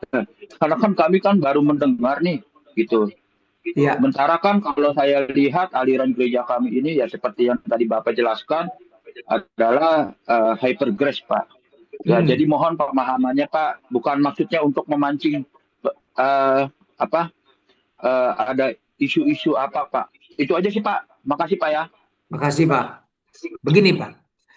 Bapak tadi yang sendiri ngomong ya, Bapak berpandangan bahwa gerejanya berpandangan hipergrace. Ini yang harus hati-hati, Pak. Ini bahkan Calvinism pun menentang hipergrace. Ya, gereja-gereja Arminianism, ya Wesleyan, ya Metodis, gereja Lutheran, gereja ya apalagi gereja Timur, Ortodoks, Katolik itu menentang hipergrace. Ya. Jadi hipergrace itu mengatakan kalau benar hipergrace ya, artinya gereja Bapak tidak melakukan doa Bapa kami lagi. Itu hipergrace yang benar kayak Joseph Prince.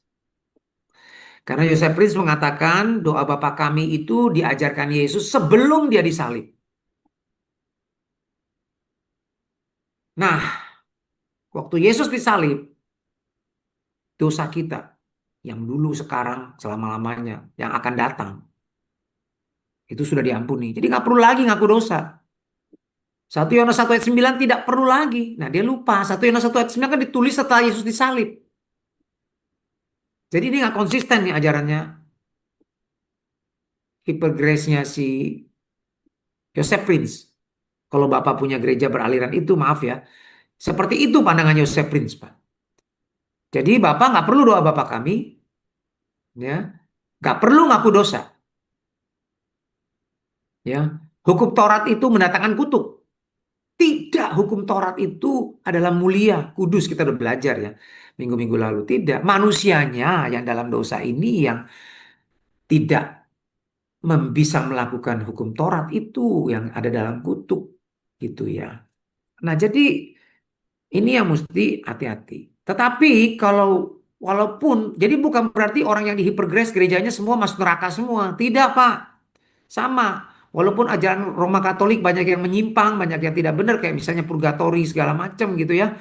Menyembah ikon segala macam gitu ya. Itu tidak atau berdoa kepada orang-orang mati atau berdoa buat orang-orang mati, berdoa kepada santo-santo gitu ya. Bukan berarti orang Katolik semua masuk neraka, tidak, Pak. Tetap yang masuk surga itu orang lahir baru. Ada nggak orang lahir baru di dalam gereja Roma Katolik? Ada. Termasuk cihu saya dulu almarhum ya. Dia lahir baru. Ya, walaupun di Katolik tiap hari baca Alkitab. Ya. Hidup benar-benar takut sama Tuhan. Baca firman tiap hari. Itu yang cerita istrinya loh. Sampai dia mati tiap hari baca Alkitab. Nah, jadi punya hati yang sama mengasihi Tuhan, melayani Tuhan. Ya, jadi saya percaya di gereja Bapak juga ada orang yang takut sama Tuhan, yang mengasihi Tuhan, yang membenci dosa. Itu orang yang lahir baru.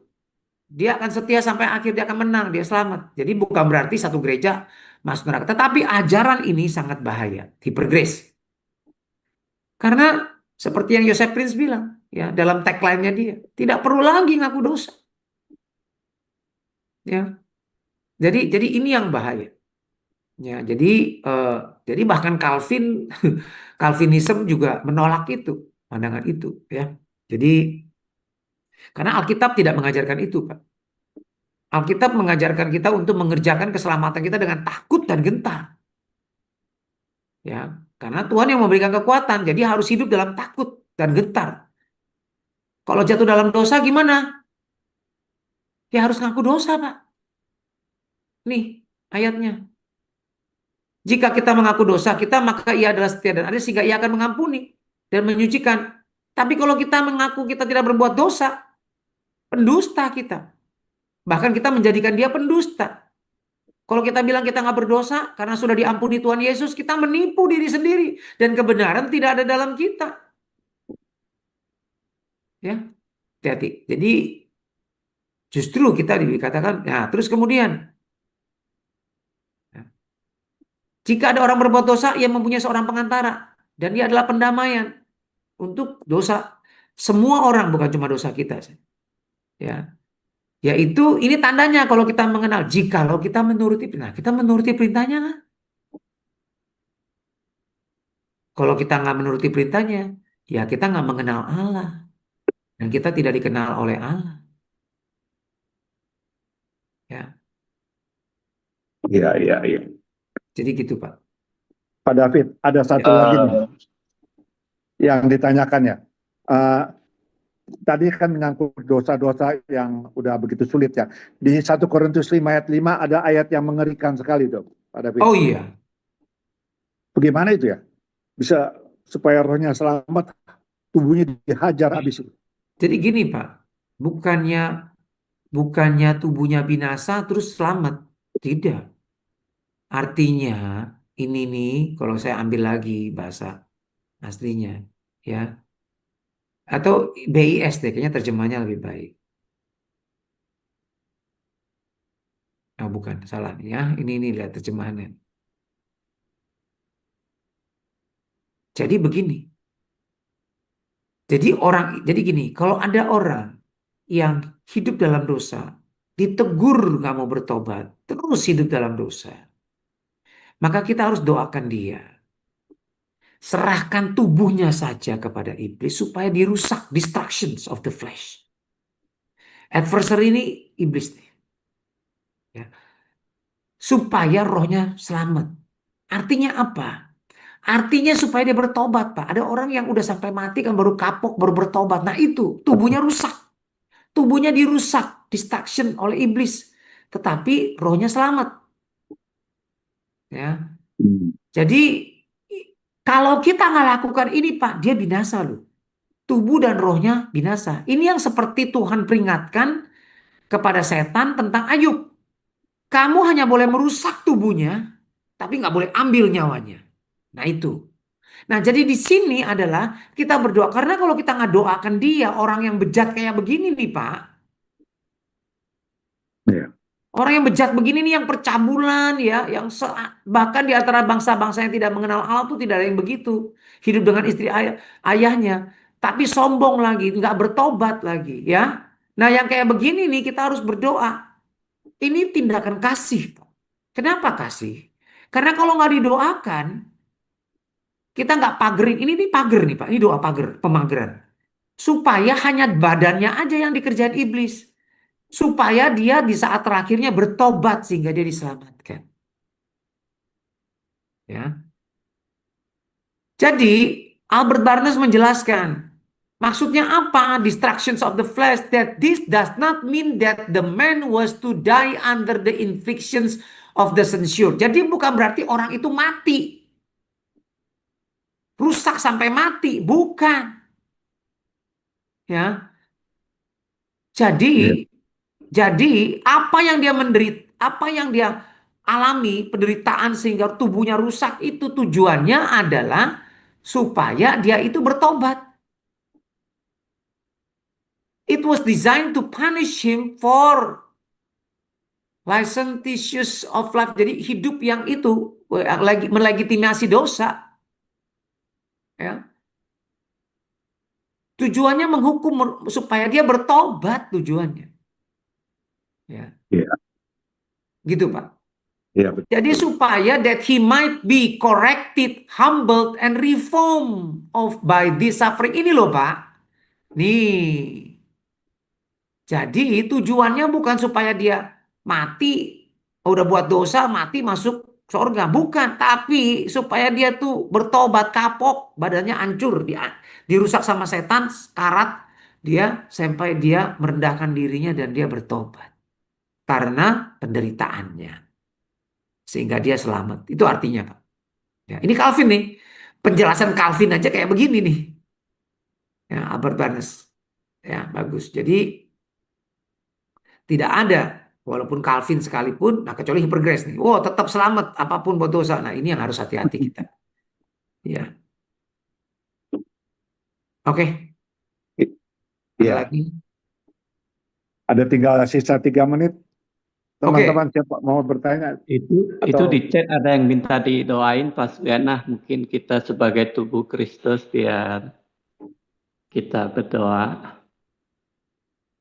Ya, saya pikir kalau nggak ada pertanyaan lagi, ya kita akhiri sampai di sini ya. Oke. Ya. Silakan Pak Suyana. Kalau begitu, Ya, ini yang mau didoakan nanti mungkin masuk di dalam kompak, atau ya, waktunya sudah ini. Ini kita apa mau dengar pengumuman dulu sebentar, baru nanti saya mendoakan Pak David, nanti Pak David mendoakan buat kita semua, begitu ya? Baik, Pak. Ya, silakan. Tim screen.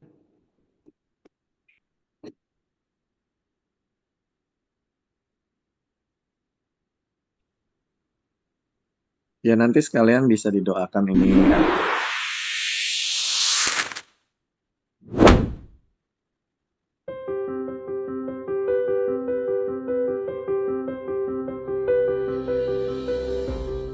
Shalom Pak Mardi. Shalom Pak Gunata. Apa visi kita tahun 2026? Visi Fokus 2026. Saya dimuridkan untuk memuridkan kompak keluarga rohani yang membangun komunitas kerajaan. Yes. Mari kita kompak, Pak. Yes. Mari kita pemuritan.